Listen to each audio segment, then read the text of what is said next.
K J news India ವಾಹಿನಿಗೆ ಸ್ವಾಗತ ಸುಸ್ವಾಗತ.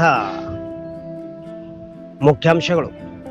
ಬಳ್ಳಾರಿ ಜಿಲ್ಲೆ ಸಿರುಗುಪ್ಪ ತಾಲೂಕಿನ ಹೊನ್ನರಹಳ್ಳಿ ಗ್ರಾಮದ ಸರ್ಕಾರಿ ಜಮೀನಿನಲ್ಲಿ ಹಲವು ವರ್ಷಗಳಿಂದ ಈ ಕುಟುಂಬಗಳು ಕೃಷಿ ಮಾಡುತ್ತಾ ಬಂದಿದ್ದು, ಅದರಿಂದಲೇ ಬದುಕು ಕಟ್ಟಿಕೊಂಡು ಎಲ್ಲರ ಜೀವನ ಸಾಗಿಸುತ್ತಿದ್ದ ಕುಟುಂಬಗಳ ಮೇಲೆ ಏಕಾಏಕಿಯಾಗಿ ಭೂಮಾಲೀಕರು ಇಂದು ಸರ್ಕಾರಿ ಜಮೀನು ಇದು ನಿಮಗೆ ಸೇರಿದ್ದು ಅಲ್ಲ ಎಂದು ಈ ಬಡಪಾಯಿ ಕೃಷಿಕರನ್ನು ಭೂಮಿಯಿಂದ ಒಕ್ಕಲೆಬ್ಬಿಸಲು ಮುಂದಾಗಿರುವುದು ಅಲ್ಲದೆ, ಹೊನ್ನರಹಳ್ಳಿ ಗ್ರಾಮದ ಈ ಬಡಪಾಯಿ ರೈತರ ಮೇಲೆ ಮಾರಣಾಂತಿಕ ಹಲ್ಲೆ ನಡೆಸಿರುತ್ತಾರೆ.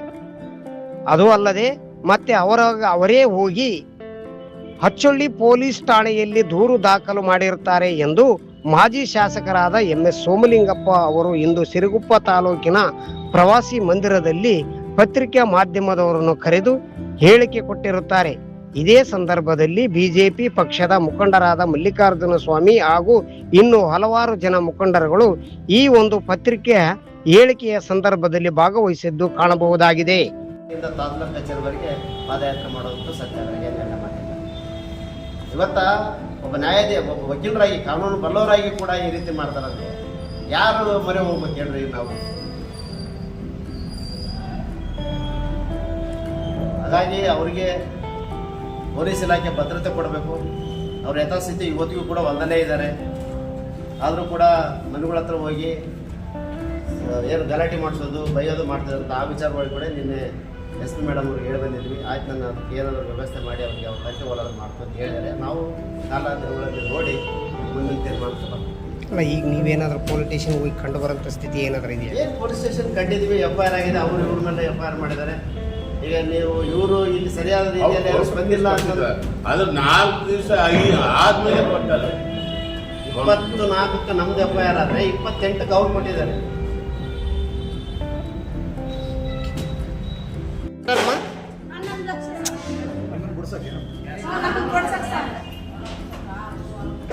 ಹೊಲ ಬಿಟ್ಟು ಹೋಗ್ರಿ, ಇಲ್ಲ ಅಂದ್ರೆ ನಿಮಗೆ ಒದಗಿ ಬೀಳ್ತಾವಂತ ಅವ್ರದ ದೌರ್ಜನ್ಯನ. ಒಂದು 5 ನಿಮಿಷ ಸುಮ್ಮನೆ ಅವ್ರು ಕುಡಿಯಾಕ ತಿಂಬಾಕ ಎಲ್ಲ ಮಾಡಿ ಕಳಿಸಿ 5 ಲಕ್ಷ ರೂಪಾಯಿ ಕೊಟ್ಟು ಕಳಿಸಿ ಏನಾಗ ರಾತ್ರಿ 7 ಗಂಟೆಗೆ ಹೋಗ್ಯಾರ ಸರ್. ಅವ್ರು ನಮ್ಮದಾಗ ನಾವು ಸ್ಟೇಷನ್ದಾಗ ಸುರ್ಗುಂಟಾಗ ಎಲ್ಲ ಬಂದ್ರೆ ನಮ್ನ ಯಾರು ಹಿಡ್ಕೊಳ್ಳಲ್ಲ ಸರ್. ಟ್ಯಾಕ್ರಿ ಮತ್ತೆ 5 ಟ್ಯಾಕ್ರಿ ಬಂದವು ಸರ್. ನಮ್ಮದು ಈ ಬಡಿಸಂಡ್ರಿ ಯಾರಪ್ಪ ಯಜಮಾನ್ರು ಸ್ವಲ್ಪ ಮಾತಾಡ್ರಿ.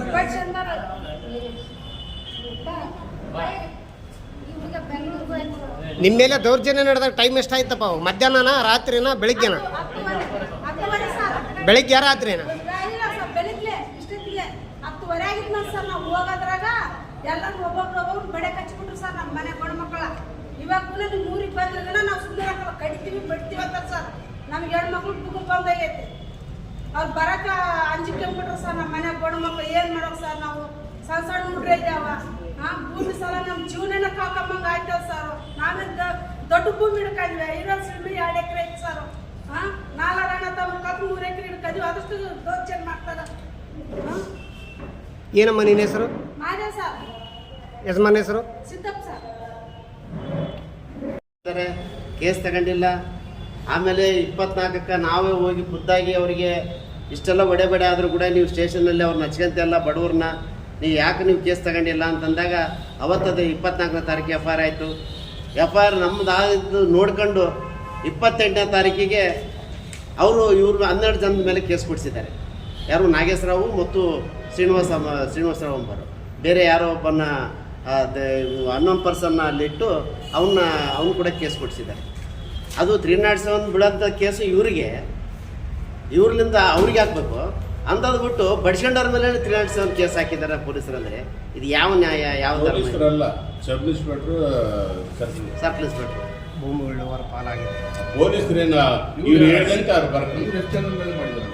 ಇವರು 12 ಜನದ ಮೇಲೆ ಮಾಡಿದ್ದಾರೆ. ಯಾವುದ್ರಲ್ಲಿ ಇವ್ರು ಮಾಡಿದ್ದಾರೆ? A1 ಶ್ರೀನಿವಾಸರಾವು, A2 ನಾಗೇಶ್ವರರಾವು.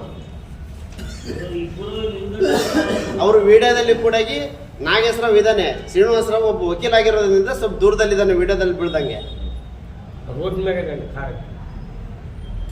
ಇದು ಪ್ಲಾನ್ ಪ್ರಕಾರ ಮಾಡ್ಕೊಂಡಿರ್ತಕ್ಕಂಥದ್ದು. ನಾಗೇಶ್ವರರಾವ್ ಅಂತೂ ವಿಡಿಯೋದಲ್ಲಿ ಇದ್ದಾನೆ, ನಿಮ್ಮೆಲ್ಲರಿಗೂ ನಾನು ವಿಡಿಯೋ ಹಾಕ್ತೀನಿ. ನಮ್ಮ ಸೋಮಲಿಂಗಪ್ಪಣ್ಣವ್ರು ಹೇಳ್ದಂಗೆ ಹಿಂದಿನ ಕಾಲದಲ್ಲಿ ಏನು ನಡೀತಿದ್ದು ಅಂತದ್ದು ನಾವು ಕೇಳಿದ್ದೀವಿ. ಆಗಲಿ ಈ ದಿನಮಾನದಲ್ಲಿ ಇಷ್ಟು ವಿದ್ಯಾವಂತ ಮುಂದುವರೆದ ಇದಂಥ ದಿನದಲ್ಲಿ ಇಂಥ ದೌರ್ಜನ್ಯ ದಬ್ಬಾಳಿಕೆ ಬಡವ್ರ ಮೇಲೆ ಆಗ್ತದೆ ಅಂತಂದರೆ ಸುಮ್ಮನೆ ಕೂತ್ಕೊಳಕ್ಕಾಗ್ತತೇನ್ರಿ? ಅವರು ಬಡ ಕುಟುಂಬದಿಂದ ಬಂದಿರ್ತಕ್ಕಂಥವ್ರು ಏನೋ ಸರ್ಕಾರ ಜಮೀನು ಇದ್ದಂದ್ರೆ 1 ಎಕರೆ 2 ಎಕರೆ ಉಳುಮೆ ಮಾಡ್ಕೊಂಡು ಆಧಾರ ಇರ್ತಕ್ಕಂಥದ್ದೇ ಜೀವನ ಅದ್ರ ಮೇಲೆ, ಭೂಮಿ ಮೇಲೆ. ನಾವು ಈ ತಡವಾಗಿ ಬೆಳಕಿಗೆ ಬಂದಿದ್ದೀವಿ. ನೊಂದ ರೈತರು ನಿಮ್ಮ ಮುಂದೆ ಬರಬೇಕಾಗಿತ್ತು. ಅವ್ರಿಗೆ ಗೊತ್ತೇ ಇಲ್ಲ, ಅವ್ರಿಗೆ ಒಲೆನೂ ಮನೆ ನಷ್ಟ. ಅವರಿಗೆ ನೊಂದ ರೈತರು ಅವ್ರಿಗೆ ಗೊತ್ತಿದ್ದು ಮನೆ ಹೊಲ. ಅದು ಏನಾದ್ರೂ ಚಾಣಕ್ಯತನ ಗೊತ್ತಾಗಿದ್ರೆ ನಿಮ್ಮ ಮುಂದೆ ಬರ್ತಿದ್ರು, ನಿಮ್ಮ ಮುಂದೆ ಬರಕ್ಕಾಗಿಲ್ಲ. ಹಾಗಾಗಿ ಇಂಥ ದಿನಗಳಲ್ಲಿ ಈಗಲೇ ಸ್ವತಂತ್ರ ಬಂದು 65 ವರ್ಷ ಮೇಲ್ಪಟ್ಟಾದ್ರೂ ಇನ್ನ ಇಂಥ ದೌರ್ಜನ್ಯಗಳು ನಡೀತಿದ್ದಾವೆ ಅಂತಂದ್ರೆ ಇದು ಸಂವಿಧಾನಕ್ಕೆ ಅಪಚಾರ ಆಗ್ತಿದೆ ಅನ್ನೋ ಮಾತು ನಾನು ಹೇಳಕ್ಕೆ ಬಯಸುತ್ತಾ, ಇವತ್ತು ನಮ್ಮ ನೊಂದ ರೈತರು ಅವ್ರಿಗೂ ಈಗಾಗಲೇ ನಾವು ಧೈರ್ಯ ತುಂಬಿದ್ದೀವಿ. ನೀವು ಅದೇ ಹೊಲ್ದಾಗ ಇರೋದು, ಅವ್ರೇನಾದ್ರೂ ಕೊಲ್ಲಿದ್ರೆ ಅವ್ರ ಮೇಲೆ 302 ಆಗ್ತೈತೆ. ಅವರು ಸಹಾಯ ತಕ್ಕನ ಬೈಲಿಗೆ ಬರಕ್ಕಾಗೋದಿಲ್ಲ, ಆ ಮಟ್ಟಕ್ಕೆ ಬರ್ತಿದೆ. ಅದಕ್ಕೆ ನೀವು ಅದೇ ಹೊಲ್ದಾಗ ಇರಂತಂದೇಳಿ ಈಗಾಗಲೇ ನೊಂದ ರೈತರಿಗೆ ನಾನು ಮನವರಿಕೆ ಮಾಡಿಕೊಟ್ಟಿದ್ದೀನಿ ಅನ್ನೋದು ಮಾತನ್ನು ಹೇಳಕ್ಕೆ ಬಯಸುತ್ತಾ, ಇವತ್ತು ನಾನು ಪಕ್ಷದ ವಿಚಾರಗಳು ಹೇಳೋದಾದರೆ ಭಾಳಷ್ಟು ಇದಾವೆ. ಇದರದ್ದೇ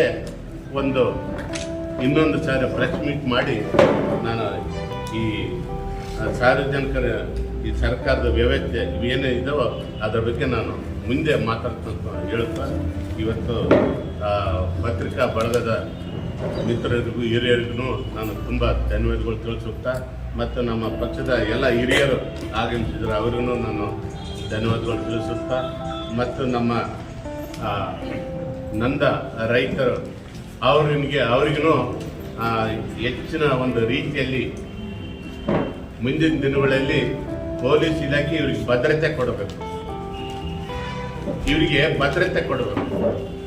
ಅಂತ ನಾನು ತಿಳಿಸಿ, ಇವತ್ತು ತಾವಾದ್ರೂ ಒಂದು ಲೆಟರ್ ಕೊಟ್ಟು ಇವ್ರಿಗೆ ಭದ್ರತೆ ಕೊಡೋರು